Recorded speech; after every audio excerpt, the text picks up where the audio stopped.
Conflict in Kashmir tops our world lead today. Today, explosions and a total blackout in Jammu, an Indian-administered city in the hotly contested Himalayan region, while officials in Pakistan claim the military shot down Indian drones across the country and killed dozens of Indian soldiers near the line of control.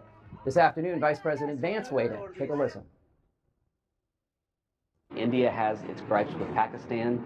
Pakistan has responded to India. What we can do is try to encourage these folks to de-escalate a little bit, but we're not going to get involved in the middle of a war that's fundamentally none of our business.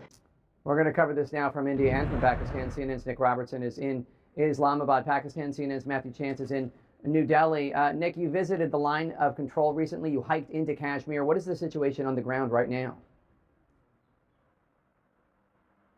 Yeah, right now along that line of control, there's intense shelling. People are beginning to flee the border area, an exodus, as some of the locals there are describing it. So that's pretty hot, pretty active. JD Vance describing it as a war. That's going to sound right to those people here.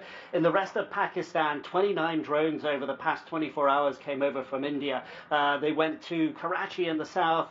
4 soldiers, 4 military personnel injured in Lahore. That's the massive city, 30 million people, just 13 miles from the border with India. And just down the road from here, 10 miles away in Rawalpindi, where there's a massive cricket tournament going on. Foreign Minister saying the stadium there was hit by one of those incoming missiles. The country's on edge. The schools are closed here in Islamabad tomorrow. Major exam across the country are being cancelled in Punjab, along the east of the country here, border with India, of course. Schools all closed there. So there's a real feeling that this is rolling on in a way that the country has not experienced before. These drones, this is different. And as far as the sort of cross-border that Pakistani officials here are telling us about what the Indian government is saying on their side, they're saying India is mounting a phantom defense. So not just drones, not just rockets, not just artillery, not just gunfire, the war of words ratcheting up too. And Matthew, Indian officials say schools in Punjab, just south of Kashmir, will be closed for the next 3 days. It sounds as though India and Pakistan are prepared for the possibility of even more escalation. Yeah, it does sound like that. You're right. Schools in Punjab are going to be closed for the next few days, as are schools in Indian-administered Kashmir and universities as well. Also, the Indian government has cancelled all leave for civil servants in the country in preparation for what it says is a potential emergency response.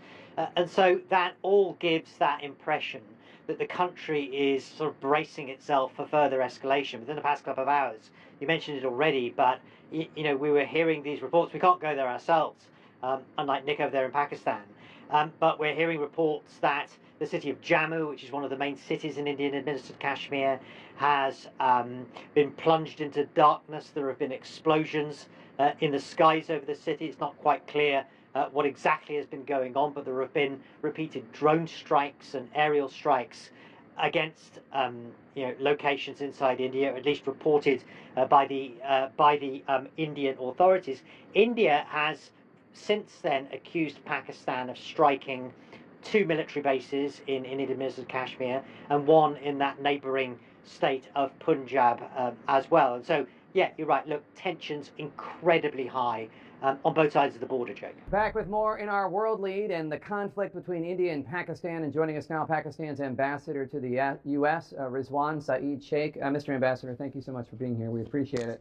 So U.S. Secretary of State Marco Rubio spoke separately with top officials from India and top officials from Pakistan today. The State Department says Rubio told your Prime Minister, Mohammad Shehbaz Sharif, to, quote, take concrete steps to end any support for terrorist groups. This comes as India is accusing Pakistan of harboring terrorist groups. What is your response? Well, in this heavily securitized history of this region, where the two countries have actually fought 3 wars, and the history has expressed itself in a security idiom, you know, presumptuous pretexts like the Pahalgam attack having taken place from Pakistan without a shred of evidence, I think is preposterous.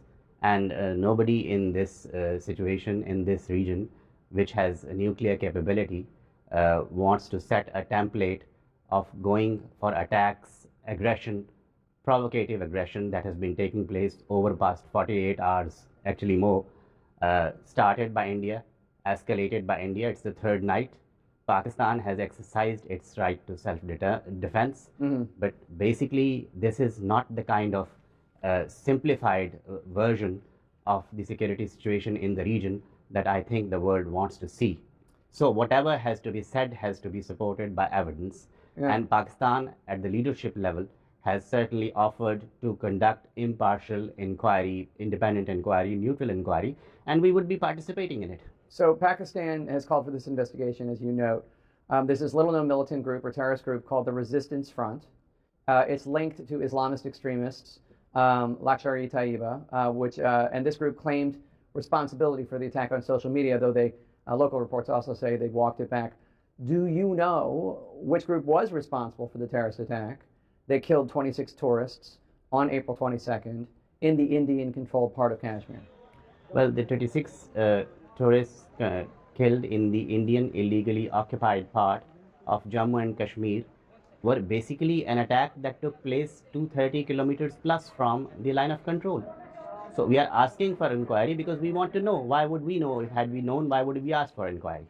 And just going ahead and exercising provocative aggression on an arch rival is something that Pakistan has bearing with a degree of restraint thus far. But as we were pointing out that we would not be the ones going for escalation, India did. Now the responsibility for de-escalation is on India, but there are constraints on restraint. Pakistan reserves the right to respond back. There is enough pressure from our public opinion on the government to respond, and respond we will, because this aggression has been going on now for too long. Earlier today, CNN interviewed the Indian ambassador to the United States. Take a listen to what he said. When we did this day before yesterday, our assumption was that we have completed what we set out to do ourselves vis-a-vis the terrorists. We, from our perspective, had brought a certain finality to it, but it was, of course, subject to whether Pakistan has brought finality to it. Pakistan chose to escalate it further. Now it's duty-bound for us to respond to that. They say they were responding to the terrorist attack that killed 26 there is no situation like responding to the terrorist attack by attacking a sovereign country. Is that a template that the international community would want to set going forward? Without I'm saying what they say. They say yes. I mean, they can say what they want to say, but attacking Pakistan and expecting us to sit back like sacrificial lambs and not responding is something that they shouldn't even have thought of. And whatever is being done, it's the third night, has on each night been initiated by India. And Pakistan has only been responding in self-defense. Our civilians have been killed, 30 plus civilians, 57 plus casualties. What kind of terrorist infrastructure they were attacking? Civilian lives have been lost. Why did they attack a cricket field? Where is the terrorist infrastructure expected in the cricket field? Is there any conversation going on at all between India and Pakistan right now? I think there have been contacts at the level of NSAs, but then this escalation, both in terms of the actions that have been taken and in terms of the rhetoric that is coming out, has to stop. We do not expect lectures from a regime that is operating on the basis of Hindutva philosophy. I mean, that is preposterous. I mean, look at the record of India. They have hegemonistic designs for the region.